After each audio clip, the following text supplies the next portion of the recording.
are helping us live much longer. Global life expectancy at birth has more than doubled from 32 years in 1900 to 71.4 years today, with the figure now topping 80 years in the rich world.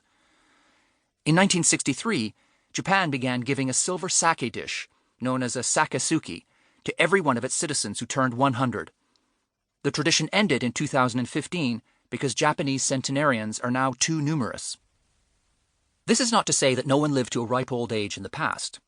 Average life expectancy was so low through most of history because child mortality was so high. If you survived into adulthood in the pre-industrial era, you could end up living a long time. Records suggest that up to 8% of the citizens of the Roman Empire were aged over 60, and that more than 10% of the population of England, France, and Spain were that age in the 17th and 18th centuries. Isaac Newton died at 84. From time to time, the odd super-ager even made headlines. England fell under the spell of a farm labourer named Thomas Parr, who claimed to be 152 years old when he died in 1635. Despite claims he had confused his birth date with that of his grandfather, the English public lapped up stories of his Spartan diet: sub-rancid cheese and milk in every form, coarse and hard bread and small drink, generally sour whey, and colourful love life, which included doing penance for adultery and siring a child out of wedlock as a centenarian. Such was his fame that Old Parr was painted by Van Dyck and Rubens and buried in Westminster Abbey. Though no one has come close to living as long as Parr claimed to have done, the longevity revolution is, by any yardstick, a huge leap forward, a soaring monument to human ingenuity, a cause for celebration. And yet often it doesn't feel that way. Why not? Mainly because our attitude to aging has failed to keep pace with the demographic bounty spreading out before us. Rather than crack open the champagne to toast all those extra years of life, we more often double down on the idea that growing older is a bad thing. Instead of savoring our hockey heroics, we freak out about our receding hairlines. Consider how public discourse routinely presents the surge in longevity as a buzzkill trend to place alongside climate change and economic inequality.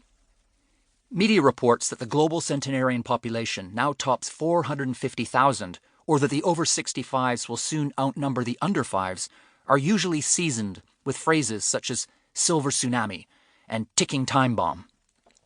The prophets of doom warn that all this long living will bring economic sclerosis, labor shortages, fiscal meltdown, plummeting stock markets, the collapse of social services, intergenerational warfare, the end of innovation. If we don't start loosening the rules on euthanasia, they warn, we will be swamped by incontinent oldsters who never shut up about how much better life was in the past. Our own personal aging inspires similar dread. When was the last time you met someone looking forward to hitting 40 or 50, let alone 60 or 70? True, surviving past 80 or 90 can become a point of pride, but before then, the very idea of growing older usually evokes fear, angst, scorn, even revulsion. We cleave to the view that aging is a curse, that after a certain point, each birthday makes us less attractive, less productive, less happy, less energetic, less creative, less healthy, less open-minded, less lovable, less strong, less visible, less useful, less ourselves. Everywhere, the message is the same. Younger is better. Traffic signs depict older people hunched over walking sticks, and the cosmetics industry markets anti-aging products as if aging were a disease. These days, it's hard to find an adult birthday card that doesn't mix good wishes with pity and persiflage. One shows a woman recoiling in B-movie horror beneath the words, "Good God, you're 30!" The notion that being older sucks is woven into our vernacular. Forgetting something is a senior moment, and feeling your age means feeling sore, feeble, inferior.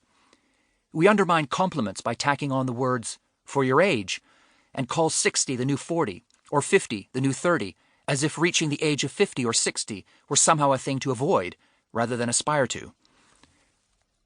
Or consider how, when discussing people in later life, we routinely fall into the still syndrome.